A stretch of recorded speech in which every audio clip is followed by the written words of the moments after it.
Une poignée de secondes. Et même tout de suite. Allez, c'est parti. Mathieu Serron chez Perceval Finance et Alexandre Baradès depuis IG. Bonjour messieurs. Bonjour tout le monde. Bon, quelle séance encore une fois là. On a flirté tout à l'heure Alexandre avec les plus hauts annuels sur le CAC 40. Est-ce qu'on peut dire 24 heures après? Alors certes, on suivra encore l'évolution des marchés dans les prochaines semaines, en janvier aussi lorsque Donald Trump prendra réellement ses fonctions. Mais est-ce qu'on peut dire pour l'instant qu'il est l'homme providentiel de la bourse? Alors, en tout cas, il est très clair que les indices sont passés dans une nouvelle phase. La phase précédente, c'était celle qui était la phase de purge, qui était d'ailleurs attendue, qu'on surveillait avant de pouvoir remettre en place des calls haussiers.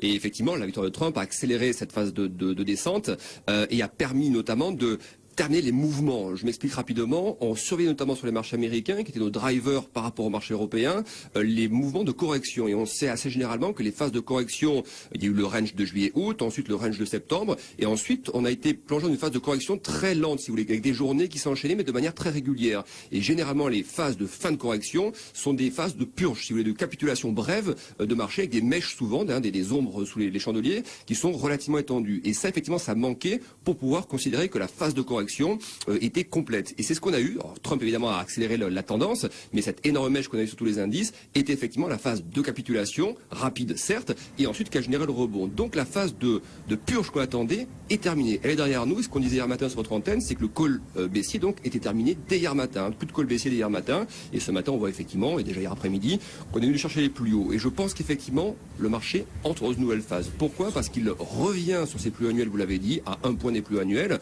mais surtout c'est une zone qu'il avait déjà testée à de très nombreuses reprises par le passé.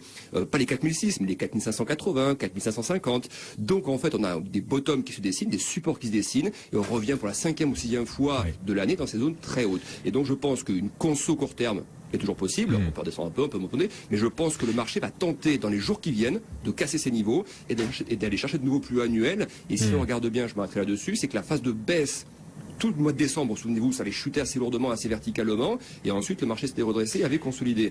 La phase de descente de décembre était très rapide, ce qui veut dire que la phase de sortie par le haut du plus haut annuel peut être très rapide également. Donc ça peut donner lieu à des breakouts, des cassures, des phases d'accélération, et donc c'est dans ça qu'on va surveiller. Enfin, l'explication, il y a bien sûr la technique, mais l'explication fondamentale quand même, Alexandre, c'est Donald Trump qui fait même, enfin pour l'instant, voilà, après il y a tous les propos qu'il a tenus dans sa campagne et tout, mais en bourse, du point de vue des investisseurs boursiers, qui fait pour l'instant des miracles. Quand je parle de miracles, c'est qu'on a vu un truc complètement contre nature hier soir à Wall Street, par exemple. Wall Street qui a approché ses records, alors parallèlement les obligations montaient et le dollar montait aussi. Ça n'a pas empêché Wall Street de progresser fortement de plus d'1% et le CAC encore aujourd'hui.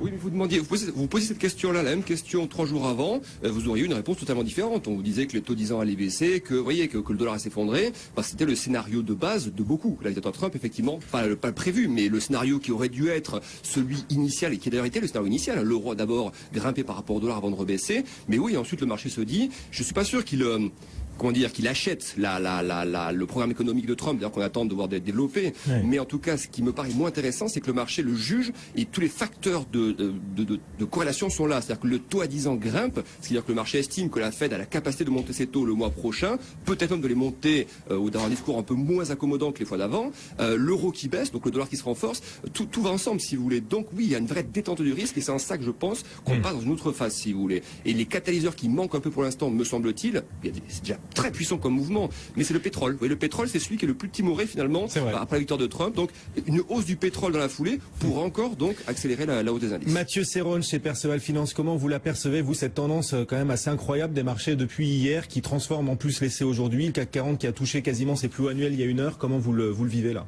Oh bah, la tendance, elle est haussière. Par contre, je reviens sur ce que vous disiez. Donald Trump fait monter les marchés. Alors, je ne suis pas du tout d'accord. Parce qu'il faut pas oublier qu'hier, à l'ouverture, on est à -4. Donc, si Donald Trump avait fait monter les marchés, on n'aurait pas ouvert sur ces niveaux de prix-là. Qu'est-ce qui s'est passé? Il s'est passé que certains se sont attendus à un effondrement. Ils ont dit, Trump est élu, déjà, ça part d'un contre-pied. Puisque là, la veille du résultat, faut pas oublier que le marché va chercher un point haut. Derrière, il s'effondre, enfin, il baisse. On revient chercher 4250 sur le futur, parce que le futur, lui, quand à partir de 8h et à 8h, on est à 4250. Et puis derrière, qu'est-ce qui se met en place? Un petit rebond, tranquillement. Certains se sont dit, ça va être un carnage, ça va être l'effondrement, on vend. ok. Le marché se reprend tranquillement et puis il met la pression sur tous ceux qui ont vendu précédemment. Et cette position-là a été gonflée à la vente progressivement au fur et à mesure de la journée. Et à partir du moment où on a franchi la zone des 4450, et même avant, on a des rachats de short et on a encore des rachats de short à l'instant T. Donc en fait, ce que vous nous expliquez, Mathieu, c'est que ce sont les peurs des investisseurs hier à l'ouverture et en Asie, ce sont ces peurs-là qui permettent un tel rebond en ce moment des indices. C'est la peur, les mauvaises anticipations et le trading algo qui se met dedans.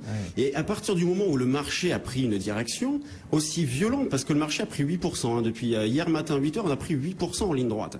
Donc les vendeurs se font dégommer, le trading algo se met dedans, il amplifie le mouvement de hausse. Et pour l'instant, je suis pas d'accord avec Alexandre, on n'a pas changé de phase de marché encore, il est trop tôt pour parler d'une nouvelle phase de marché. On est sur des points hauts, c'est vrai, mais il faut attendre 2, 3, voire 4 jours pour estimer que le marché s'inscrit dans une nouvelle phase avec, pourquoi pas, des objectifs plus élevés en ligne de mire. Pour l'instant, c'est beaucoup trop tôt. Et c'est pour ça que nous, d'ailleurs, en termes de trading, qu'est-ce que l'on fait? On monte sur ces niveaux de prix des puts synthétiques. On profite de la volatilité qui a beaucoup baissé pour acheter des calls, pour vendre du futur en face, en se disant, de toute façon, le marché, à un moment donné, va retracer. Alors quand et en partant de combien? Ça, c'est une question très compliquée. Donc c'est pour ça qu'on achète des calls en face. Comme ça, si le marché continue tranquillement, eh bien, on est couvert. Mais le marché retracera à un moment donné. Tous les économistes ne peuvent pas s'être plantés comme ça en estimant que le marché devrait baisser beaucoup si Trump est élu. Non, pour l'instant, il se trompe peut-être temporairement parce que les considérations techniques sont bien plus importantes que l'élection en elle-même. C'est ça, ce sont les options baissières d'hier matin à l'ouverture, la peur des investisseurs d'hier matin à l'ouverture qui provoque en ce moment des vagues monstres de rachat. Et c'est ça qu'on observe. Et c'est pour ça que vous le disiez d'ailleurs, Mathieu, le CAC a récupéré 8% par rapport à l'ouverture d'hier. Encore 1% de hausse aujourd'hui. Merci beaucoup à tous les